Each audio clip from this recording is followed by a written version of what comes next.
Hi, welcome to my podcast, Becoming a Cut Flower Grower. I'm your host, Lydia, and I'm here to share my year of growing and selling cut flowers. I'll be giving you the lowdown on everything I'm doing and sharing all the highs and lows, the good times and the inevitable disasters, all in real time. Join me on my cut flower journey, starting right now. Hello, welcome to the latest episode. It's Friday, the 12th of September 2025. And I'm sorry that I sound really bunged up and nasally. I don't know what's happened actually. I have this sort of allergy and I'm not entirely sure what it is, but at the moment it seems to be pretty much everything. And it's been quite bad for a couple of hours. And I was putting off doing the podcast thinking I can't do it sounding like this. I will do it in a few hours, but it's not got much better, although I have stopped sneezing. So I thought I'm just going to crack on and do it now. So just bear with me. I'm sorry. Sounds a bit ropey. So, first off, some good news. I'm going to talk much less about my hormones and the chickens tonight and just do more cut flower stuff because that is what you're here for. But I do want to share with you that Kylie Minogue, my little hen, is much, much better. We have no more runny bums, which is exactly what we're after. So thank goodness for that. Now, 2 orders went out this week. I think I mentioned them in the last episode. I managed to pick them in the dry, mostly in the dry, one of them in the dark with a torch, which was kind of unfortunate, but it had to be done. We've had so much rain this week, it's been crazy. But I did end up cutting quite a lot of foliage in the rain, which was very unpleasant because it's quite high up the foliage and it's all soaking wet and all the stems and branches dropped down onto my head and I got very wet. And then my lovely florist came to pick everything up and we got soaked putting everything in her van. So, yeah, not good. But I was, pleased that those 2 orders have gone out. And so the flowers are off to a couple of weddings this weekend, which is very exciting. And a lot of hydrangeas have gone out. Now, that is the last of them now, but I'm going to come back and talk about hydrangeas in the second part of the episode. So, I had a few questions this week that I thought I would answer on the podcast. And I do love getting your questions. You can contact me on my Instagram at henhillcutflowers, and I'm very happy to answer any questions on there. So, the first one that I'd like to talk about is where's the question? Here we are. How did I choose my dahlias? Well, full disclosure, I didn't choose my dahlias this year. I was given them by my dahlia expert, Richard Bailey, who is a local grower and exhibitor, and he does very well. He was at the National Dahlia Society show last week, did very well, and he specializes, or he focuses rather, in on these fimbriated dahlias. So they've got these twisty petals, and there's sort of the petals kind of divides in two at the very tips. They're very, very beautiful.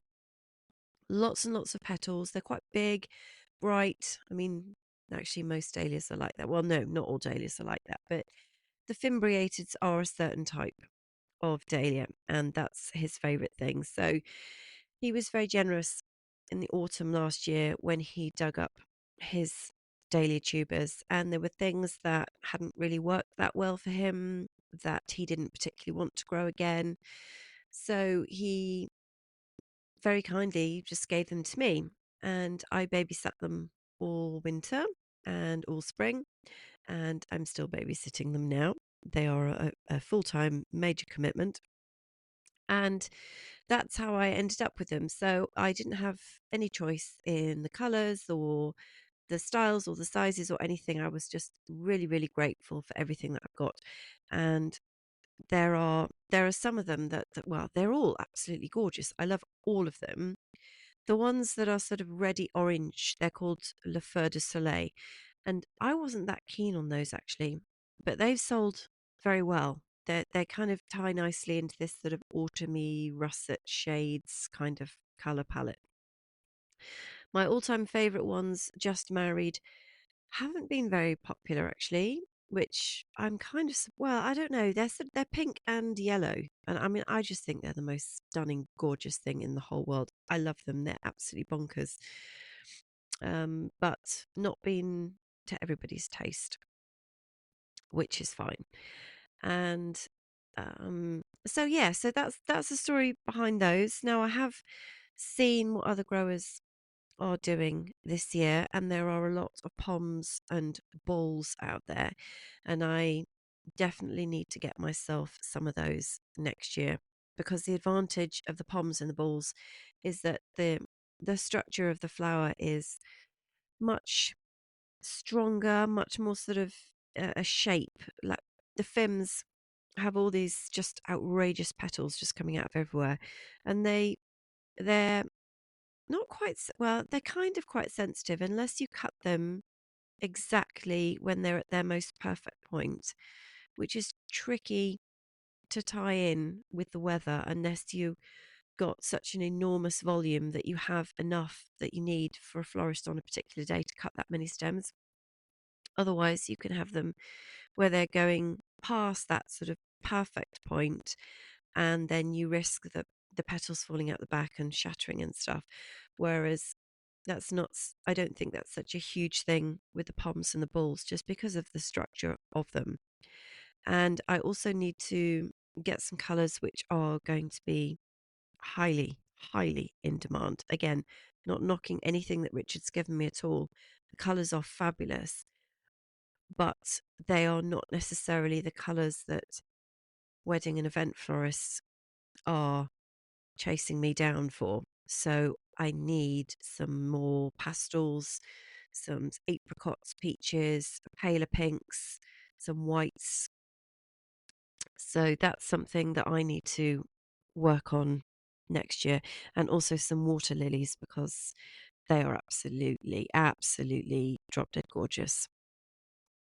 So, second question, how am I collecting and saving seed? Now, this is an excellent question because there's a lot of this going on at the moment, even though a month or so ago I got terribly excited and ordered a whole load of fresh seed, which I've told you about. I am collecting the seed from up on the field. So I'm cutting it when it's dry, which is quite challenging at the moment. And I'm only cutting obviously ripe seed, and I'm storing it at the moment, just a temporary basis, in old chicken thigh trays from meals. And I washed the trays. I went through a phase. Actually, no, I think, yeah, no, I did. I went through the phase of eating chicken thighs, and then the dog also had a phase of doing chicken thighs, but we're not doing that anymore. So I keep all these trays, and anyone else that knows me is keeping chicken thigh trays for me as well. And I put the seed in there. I haven't got round to labeling everything at the moment, which is very important, to label everything, because you think you're going to remember it, and then odds on you won't.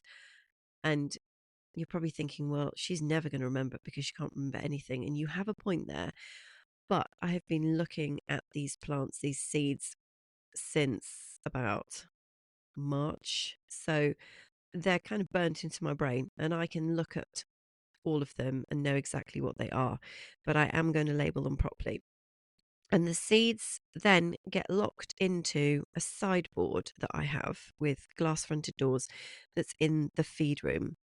And it's an old wooden sideboard. And the seeds go in there because it's dark in there, it's cool, it's dry, very importantly, but most importantly, the mice can't get in. So, along with the rats just scurrying around doing rat things, there's also mice, and virtually impossible to block up all holes and everything. And I wouldn't want to anyway, because, you need drafts and airflow and all the rest of it. But the mice would just have an absolute picnic in there. So, the seeds are going to stay in the sideboard in the feed room until they're completely dry, and I'm going to label them, and they normally then go into Ziploc bags and then into a cardboard box, which is where I keep all of my seeds. And then I have a separate cardboard box for this year's seeds. And the third and final question I had was also an excellent question. How do I balance learning what to do at the same time as actually doing it? And the answer to this, you can probably tell if you listen regularly, is that not brilliantly. The balance is not brilliant. So I've been doing all summer since the spring. And now I'm really head in the books trying to work out what I need to do better in 2026. So I definitely need to be more focused. and I need to grow what sells well and what was straightforward as well. And it is a very tricky balance, and I absolutely haven't got it right. And some days I really need to actually just put the books down, stop reading, stop watching Instagram reels, stop watching YouTube videos, and just get outside and do it. So things need sewing, work's got to be done. But what I do know is that I definitely need to make things better next year in order to reach, these personal and financial goals that I'm still also at the same time trying to define what they actually are. I mean, the main personal one being that my life just can't fall over in 2026 in favor of sort of babysitting loads of seedlings, which actually don't bring in as much money as, say, some perennials or shrubs. Now, in my defense, in 2024, I didn't have any money whatsoever. So I started everything off with seeds because it was the cheapest option for me. But actually, the reality is that growing things from seed and looking after seedlings turned out to be the most epic, full time, crazy commitment this year at all. And I ended up spending so much time on them that I would have been better off just going and buying a shrub or some perennials and cutting from that. Now, that wasn't an option for me because I didn't have any money. But sometimes you think that growing everything from seed is a budget option, and it absolutely is. But you do have to recognize, which I didn't, and then also I didn't know what the weather was going to be like, just what an enormous commitment it was. And the weather being what it was this year was super challenging. Super challenging. I mean, if you've been through it in the UK, you'll know what it was like to have so much dry weather, to have what, 4 consecutive back-to-back heat waves. It was just absolutely mental, and keeping things going was very, very challenging. And I spent an inordinate amount of time just watering and moving in and out of the sun, out of the shade. And a lot of other stuff in my life just completely fell over because there wasn't the time for it. And I don't want to be in that situation next year. It's not a good position to be in, to neglect things, people, yourself. I mean, how many episodes were there where I was talking to you at midnight and there was, toast picking up out the toaster and jacket potatoes being microwaved, and it was just it was just crazy. So the balance between learning and actually doing at the moment is a very pertinent one, because improvements have to be made, lessons have to be learnt, things have to be done differently, to the point that it almost needs, I don't want to say scaling back because that's not the right thing, but it needs redoing in such a way that I don't end up in the situation I found myself in this spring, next spring. And so the point I was just making there, that I'd have been better off going out to just buy shrubs or buy perennials, is that I've been crunching some more numbers this week, and the star performer for me in 2025 has definitely been the hydrangea. And I have sold the most stems for not quite the top price, but very near the top price of what I've been charging. And they've been incredible. And I actually bought one at the start of the year from my wholesaler and never actually got round to putting it in the ground. Not because I'm lazy, but the ground started to dry up. Things started to get really difficult in the spring. And they got to a point where I thought, I'm not going to be able to get this guy in the ground. And even if I do, I'm not confident that I can keep it alive, because the watering situation being what it was, it's one thing watering a plant in a pot that's sat in a tray. It's quite another watering it in the ground and the water just drains away and the plant is then going to struggle. So I ended up keeping my hydrangea in its pot, in on a tray, so that I could keep the water level in the tray topped up. And it's just sold so incredibly well. It's had a couple of flushes. They've been beautiful. I've since bought a couple more plants of it, because I'm so pleased with how it's done. And my wedding florist has loved them. The stems have sold really, really well at a price I'm happy with. It's just really done the business, and it's been so simple and straightforward to look after. And I think, gosh, once I have got it in the ground and I'm really, really taking care of it, then it's going to do well. They're going to do even better next year. And they're so simple to prune as well. If you don't have a plant by the end of the season that you haven't cut all the stems off it already, then you're really just reduce what's left down to this kind of framework at the bottom that's maybe, I don't know, between 8 and 12 inches off the ground. And you kind of end up with this sort of base level framework, I guess. And then in the spring, you'll get all of these lovely tall stems, and they really are really nice and tall, growing off these hydrangeas. So I'm talking about paniculata here. I've got limelight and little lime, and I've also got an Annabelle as well. And so you end up with this sort of base level framework, and then you have these beautiful long stems that grow up in the spring, and that's what you cut down, and then you get more stems growing after that. And when I get mine in the ground, I'm going to put a really nice bark mulch around them so that they've got a nice warm duvet over the winter. And then fingers crossed, they will do brilliantly next year. So that's definitely been my star of this year.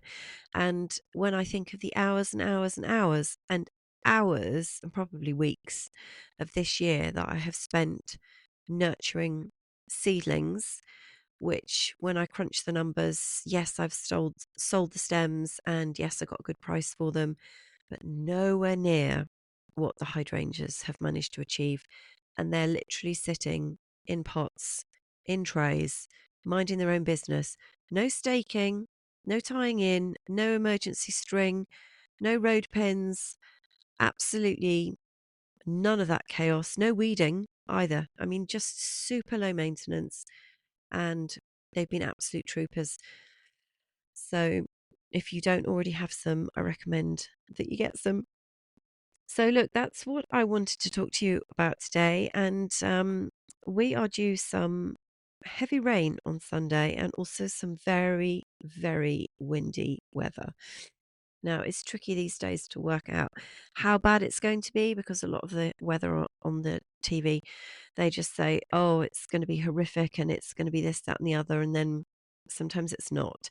But you don't want to, I don't want to be too complacent about it, because it could be really bad. So I'm going to be on the plot tomorrow, making sure that the battens are, oh no, I can't, batten down the hatches. The hatches are battened down, that's the one. And nothing's going to blow over or blow away or get damaged, because we don't want to have any damage to anything up there. So I hope you have a wonderful weekend wherever you are and whatever you're doing, and I hope that you will come back and join me next week for the next episode. Okay, all the best.